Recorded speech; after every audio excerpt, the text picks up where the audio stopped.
Current short जानानै सानै सुबुंनि जिउ खहा। धेमाजि जिल्ला सिमनसापरि दासगाव गामिनि सुबुंफ्रा लोंनाय दैखौ रिं दैखरनिफ्राय लोंनाय जायो। दिनै बे लोंनाय दैनि जेंना नुजानायाव दासगाव गामिनि रायजो राजाफ्रा दैखरनि मटरखौ फाहामनो मिस्ट्रि लाबोदोंमोन। मिस्ट्रिया फुंनि 9 रिंगासो बाजियाव रिंखौ फाहामनो थाखाय दैखर सिङाव हाबलांनानै फाहामबाय थानाय समावनो कारेन्ट सर्ट जानानै सासे उपेन नार्जारी 33 बोसोर बैसोनि सुबुङा बाब्राबनायखौ नुहुरनानै नितुल दास मुंनि 30 बोसोर बैसोनि सासे सुबुङा बिथांखौ रैखा खालामनो थांनाय समावनो सानैबो कारेन्ट सर्ट जानानै रुंसारि जायो। बे समाव बड'लेण्ड बुब्लिनि खौरांगिरि गौतम बसुमतारीनि हेफाजाबजों रायजो राजाफ्रा मा फोरमायखो मिथिना लानि। আজি এই ডাঙৰ প্ৰকাণ্ড ঘটনাটো সংঘটিত হ'বলৈ পাইছে খোৱা পানীৰ অভাৱৰ কাৰণে। আমাৰ এই চিমেণ্ট চাপৰি অঞ্চলৰ অন্তৰ্গত চিমেণ্ট কৈৱৰ্ত গাঁওখনে আমি বিভিন্ন সময়ত আবেদন নিবেদন জনোৱাৰ সত্ত্বেও আজিলৈকে আমি পানীৰ সুবিধা পোৱা নাই। উপায়ন্ত হয় আমাৰ ওচৰ চুবুৰীয়া 6-7 ঘৰ মানুহে পকেটত গাঁঠিৰ ধন ভৰি এটা কুঁৱা খান্দি লৈছিলে। আজি হঠাতে বতৰ বেয়া হ'ল, মটৰ নচলা হ'ল, মিস্ত্ৰী আনি আজি কিয় কুঁৱাৰ পৰা পানী উলিয়াব পৰা নাই সেই সম্পৰ্কে আজি মিস্ত্ৰী আৰু আমাৰ কুঁৱাৰ মালিক দুজনমানে গৈ কি হৈছে প্ৰব্লেমটো চাইছিলেগৈ। চোৱাৰ ফলতে আজি তেওঁলোকে ওলাব নোৱাৰিলে। আজি এই ডাঙৰ দুজনকে আমাৰ গাঁৱৰ সতীৰ্থই আজি প্ৰাণ হেৰুৱাবলগীয়া হ'ল। আমাৰ এই ঘটনাটো ঘটিছে মেইন আমাৰ পানীৰ অভাৱৰ দুখত এই ঘটনাটো ঘটিব পাৰিছে। আমি বিভিন্ন আবেদন নিবেদন জনাই আছোঁ যদিও আজি পৰ্যন্ত আমি চিমেণ্ট কৈৱৰ্ত গাঁৱত পানীৰ ব্যৱস্থা পোৱা নাই। এতিয়া আপোনালোকে চৰকাৰক কি আহ্বান জনাব? আমি চৰকাৰক অতি শীঘ্ৰে আহ্বান জনাব, আপোনালোকৰ জৰিয়তে আহ্বান জনাব বিচাৰিছোঁ যে আমাৰ এই দুৰ্ভগীয়া গাঁওখনত চিমেণ্ট নদীৰ গৰাত অৱস্থিত চিমেণ্ট কৈৱৰ্ত গাঁওখনত অতি শীঘ্ৰে চৰকাৰে বিশুদ্ধ খোৱা পানীৰ ব্যৱস্থা কৰক, যাতে ভৱিষ্যত এনেধৰণৰ ঘটনা সংঘটিত নহয়, যাতে আৰু 4 জনৰ প্ৰাণ যাব লগা নহয়। আপোনালোকৰ সাংবাদিক যোগেদি আমি ক'ব বিচাৰিছোঁ যে আমাৰ এইবাৰ চৰকাৰখনক আমি প্ৰত্যেক বছৰে বুলি ক'ব পাৰি, মাহে মাহে ক'ব পাৰি।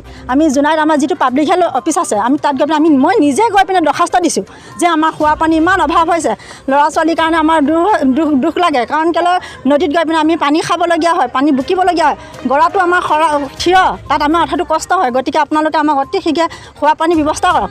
চৰকাৰে কৈ থাকে জল জীৱন আঁচনি বুলি এটা আঁচনি ওলাইছে, সেই আঁচনিয়ে য'ত নেকি পানী পায় সেইবিলাক গাঁৱে ভূঞেহে পানী ব্যৱস্থাটো কৰি আছে। কিন্তু আমাৰ গাঁওখনত যেতিয়া পানী নাপাওঁ, আমি খোৱা পানী ইমান কষ্ট পাওঁ, নোপোৱা গাঁওখনত পানী ব্যৱস্থা কৰি দিবৰ কাৰণে টান পাইছে। এনেকুৱা চৰকাৰক যদি আমি ধিক্কাৰ দিছোঁ যে আমাৰ আজি এই পানীৰ অৱস্থাৰ কাৰণে 2জন মানুহ মৃত্যু হ'বলগীয়া হৈছে, 2খন ঘৰ নিথৰুৱা লিখীয়া হৈ গৈছে, 2টা সৰু বাচ্চাক এৰি থৈ যাবলগীয়া হৈছে। সেইখিনিকে আপোনালোকৰ যোগেদি মই ক'ব বিচাৰোঁ। গতিকে আৰু ভৱিষ্যত যেন এনেকুৱা নহওক, চৰকাৰে এয়া ব্যৱস্থা কৰি দিয়ক, খোৱা পানীৰ ব্যৱস্থা কৰি দিব বুলি মই আপোনালোকৰ যোগেদি আহ্বান জনাইছোঁ। আজি চিমেণ্ট চাপৰি অন্তৰ্গত চিমেণ্ট কৈৱৰ্ত চিমেণ্ট দলং ওচৰৰে দাসগাঁৱতে এটা আকস্মিক দুৰ্ঘটনাগ্ৰস্ত হৈ এখন ৰিং কুঁৱা খান্দিবলৈ গৈ কুঁৱাটো খন্দা হৈছিলে। আগতে তেওঁলোকে মিস্ত্ৰীয়ে মিস্ত্ৰীজন আছিলে মোৰে ভাইটি শ্ৰী উপেন নাৰ্জাৰী, বয়স অনুমানিক 34-35 এনেকুৱা, বিবাহিত, 2জন ছোৱালী আৰু 1জন ল'ৰা আছে সন্তান। আৰু লগতে এই চিমেণ্ট কৈৱৰ্তৰ দাসগাঁৱৰে শ্ৰী স্বৰ্গীয় নিতুল দাস বুলি কৈছে নেকি নামটো এইজনক? এই নিতুল দাস গৃহ বাসভৱনতে এই ৰিং কুঁৱাখন তেওঁলোকে মটৰ ফিটিং কৰিম বুলি সোমাইছিলে বোলে। তেতিয়া এইটো সোমাবলৈ যাওঁতে তাৰ ফিটিংটো কি ছিষ্টেমৰ হ'ল অনুমানিক এতিয়া ৰাইজৰ যিটো বক্তব্য হৈছে, ইয়াত যিটো কথা ওলাইছে, সম্ভৱ তাত অক্সিজেন নাই বুলি পৰিগণিত হৈছে। কিন্তু সাধাৰণতে কি হিচাপত এইটো হৈছে আমি জানিব পৰা হোৱা নাই এতিয়ালৈকে। যদি প্ৰশাসন পুলিচ উপস্থিত হৈছেহি, তেওঁলোকে যদি পষ্টমৰ্টেম মাধ্যমেদি যদি কিবা এটা জাননী দিব পাৰে, কাৰণে শ্বৰ্ট হ'ল নে সেনেকুৱা অক্সিজেনে কম হৈ মৃত্যুমুখত পৰিবলগীয়া হ'ল। ঘটনাত কেইজন মৃত্যু হৈছে? ঘটনাত 2জন লোকে মৃত্যু হোৱাটো আমি পৰিলক্ষিত হৈছে, আৰু সেই 2জনেই আছে বুলি আমি ভাবিছোঁ। আৰু লগতে এই মৃত্যু হোৱা মোৰ ভাইটি, হয় মোৰ ভাইটি এজন, মোৰ মা 2গৰাকী, মাহী মা পিতেক ডাঙৰ, তেওঁ বিবাহিত আছিলে। এই ভাইটিৰ নাম শ্ৰী স্বৰ্গীয় উপেন নাৰ্জাৰী। আৰু ইয়াত বৰ্তমান যিটো স্থলীতে যিটো ঘটনা হোৱা ঘৰ, তেওঁক স্বৰ্গীয় নিতুল দাস বুলি কোৱা শুনিছোঁ। তেওঁ মৃত্যুমুখত পৰিলে। এতিয়া আকস্মিকভাৱে এইটো ঘটনা হোৱাত আমাৰ চিমেণ্ট চাপৰি পুলিচ প্ৰশাসন অধীক্ষকসকলে আহিছে।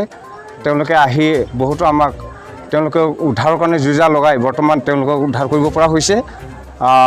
দেখা চলতে তেওঁলোকে মৃত্যুমুখতে হ'ল। এতিয়ালৈকে তেওঁলোকক জীয়াই থকা অৱস্থা দেখা নাই। যেই নহওক ধেমাজি তথা আমাৰ জোনাই সমষ্টিৰ পৰাও SRDF তেওঁলোকে প্ৰশাসনে আহি বহুতো যুঁজা কৰি দুখ কষ্টৰ মাজেদি তেওঁলোকক উদ্ধাৰ কৰিলে। নথৈ আনন্দিত হৈছোঁ। ইয়াৰ মাজতে এতিয়া আমাৰ দুইখন ঘৰৰ গৃহস্থৰ আমাৰ মৰ্মান্তিক যিটো ঘটনা হোৱা পৰিয়াল এতিয়া চৰকাৰৰ বিধি পথালিৰ মতে কি ধৰণৰ কৰা হয় সেইটো মই এতিয়ালৈকে নিৰ্ধাৰিত কৰিব পৰা নাই। এতিয়া বৰ্তমান তেওঁলোকক ক'লৈ নিব, কি কৰিব, নে ডেড বডিটো ঘৰতে চমজাই দিব আমি জানিব পৰা হোৱা নাই। ইতিমধ্যে লাহেকৈ আমি খবৰ খাতিটো ল'ম। ফোনে টেলিফোনে জনালে মানুহে, জনোৱাৰ লগে লগে আমি মানে পাৰ্টি লৈ লগে লগে আহি ঘটনাস্থলীত উপস্থিত হ'লোঁ। উপস্থিত হৈ এতিয়া বিভিন্নজনে বিভিন্ন ধৰণে কৈছে।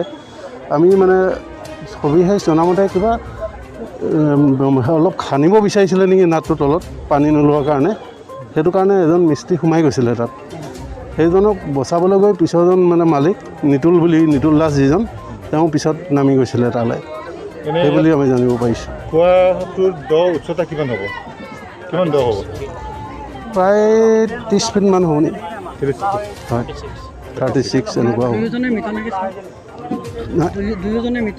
মৃত বুলি এতিয়া ঘোষণাটো আমি কৰিব নোৱাৰোঁ, কিন্তু আমি দেখাততো এতিয়া তেওঁ মৃত দেখিছোঁ। প্ৰায় ঘূৰি চোৱা নাই, 2 ঘণ্টামান লাগিছে কিজানি। এইটো SDRF NDRF দুইটা আহিছে। এইটো চিলাপথাৰ আৰু জোনাই।